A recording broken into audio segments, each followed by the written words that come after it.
So I guess the climb was worth it. So I finally got a view after a couple days of raining. So this is nice. It's a little pond right there. This is Chairback Mountain. An interesting stretch of trail that I thought I'd show everybody. So right there is a white blaze. That marks the trail. And so here's how the trail goes up. That's what I gotta do right now. I gotta go up there. And the rocks are slippery because it's been raining. So wish me luck.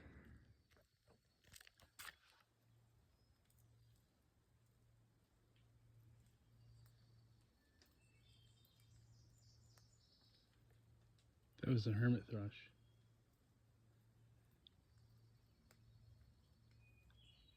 Very haunting sound.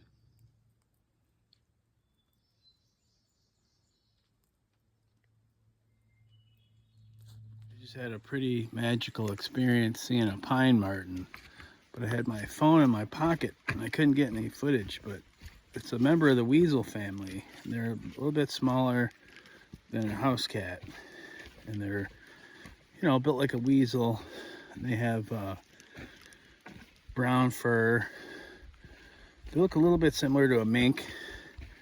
They're the relative of the Russian sable, so they're a fur-bearing animal. And so I surprised this marten on the trail. First I thought he was a squirrel, but then he ran up the tree and he kept looking at me because he was trying to figure out what I was going to do. He was trying to figure out if I was just going to keep walking or if I was going to chase him. So he circled around the tree. It was kind of comical. He kept looking at me peekaboo style. And then I was getting my camera out. Once I started getting my camera out, then he took off. So I wish I could have got it, but it was a pretty special moment to experience because you don't always see a lot of wildlife out here on the trail because it's frequented by a lot of people. You see two white blazes like this, it means that the trail is changing direction. So you can see it's going this way now. And it looks like we're heading to the west branch of the Pleasant River, which is a river crossing.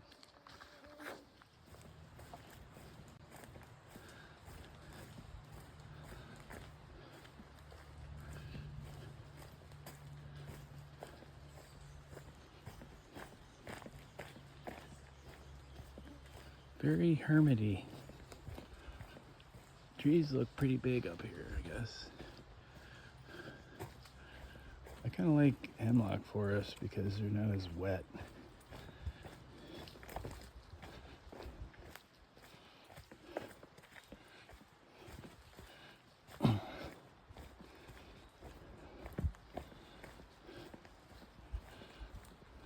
This is a really nice stretch of trail to hike on. Oh yeah, here's some old growth. Look at that big old tree.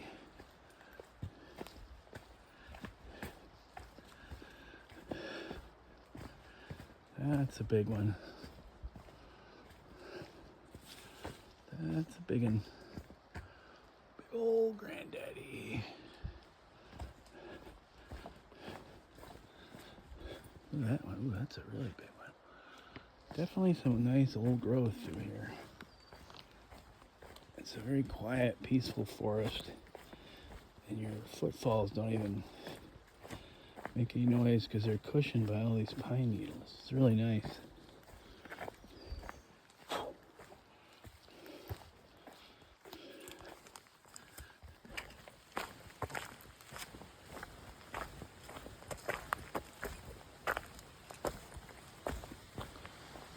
Pretty stretch of trail here. Thought I'd just kind of capture it.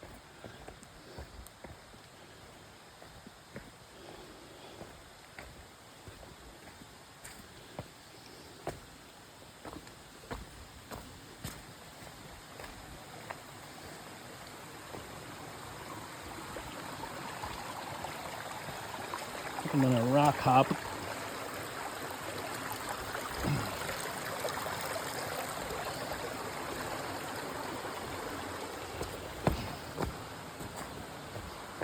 There.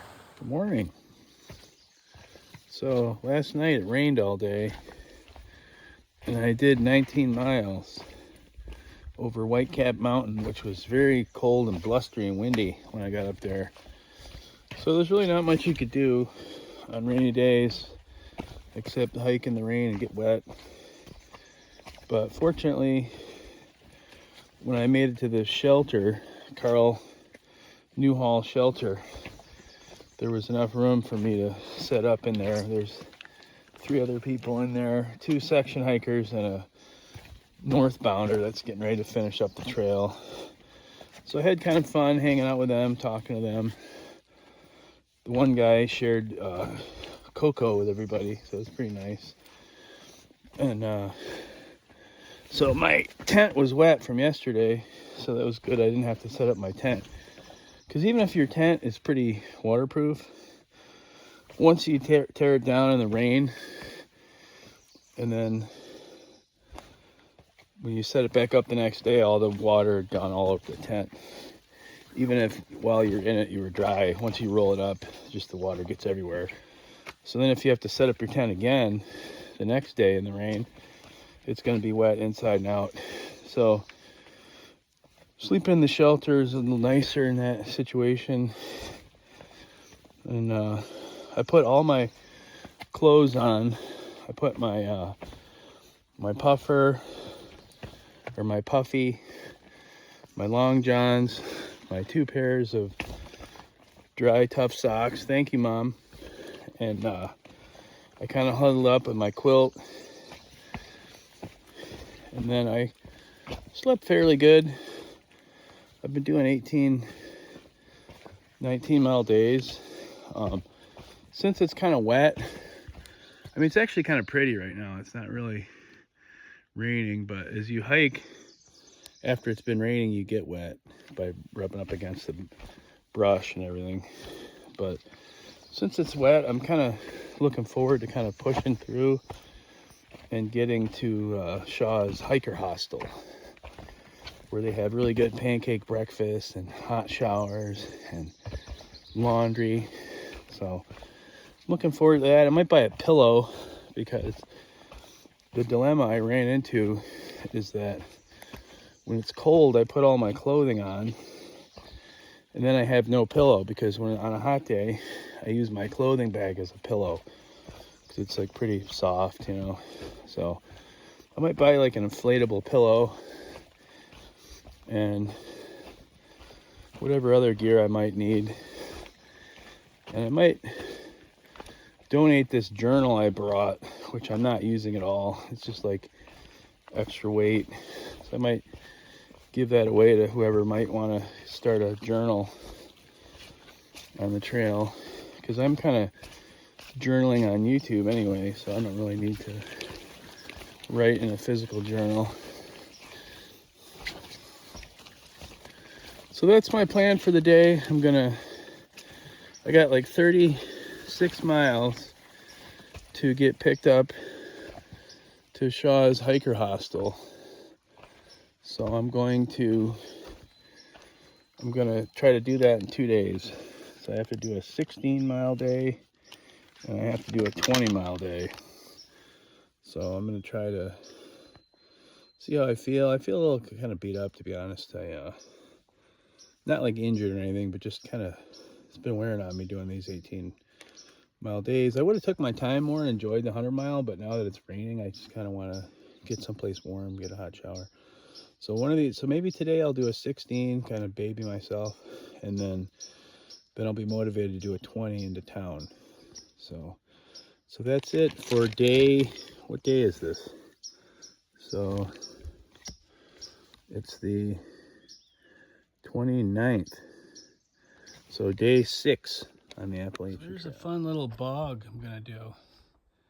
It has these kind of cool bog bridges, which are split logs that make a little trail through the bog. I love bogs because there's so much life in a bog. A lot of carnivorous plants and things like that. It's really pretty. I'm just kind of walking along these cut cedar logs. Make them out of cedar so they won't rot. Cedar rots very slowly. What a beautiful bog. Look at all these cool ferns and everything. Ooh, there's some pitcher plants. Some pitcher plants right there. Nice. Oh, they're all over the place. Oh, look at that. Look at all these pitcher plants. Wow, this is so cool. These are carnivorous plants. Look at them. There's just bunches of them. Wow. And it's really not as mosquito-y. Look at this beautiful big pitcher plant. See, it's got water in there. So what happens is they have kind of a sweet sap in the water, and then bugs are attracted to it, and they crawl up the side, and then there's downward facing hairs, and it's slippery, and they fall in there. And then inside the plant there's digestive juices that slowly digest the bug. But actually there's some, I don't know if around here, but in South America there's pitcher plants, and there's a few species of animals that can survive the digestive juices, and they live in there. Like, I think there's like a tadpole that can survive in there, so the parents drop their eggs in there.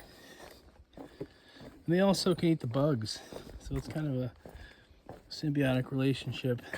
Well, that's the bog bridge. This isn't really too bad. There we go. Let's give credit to these people.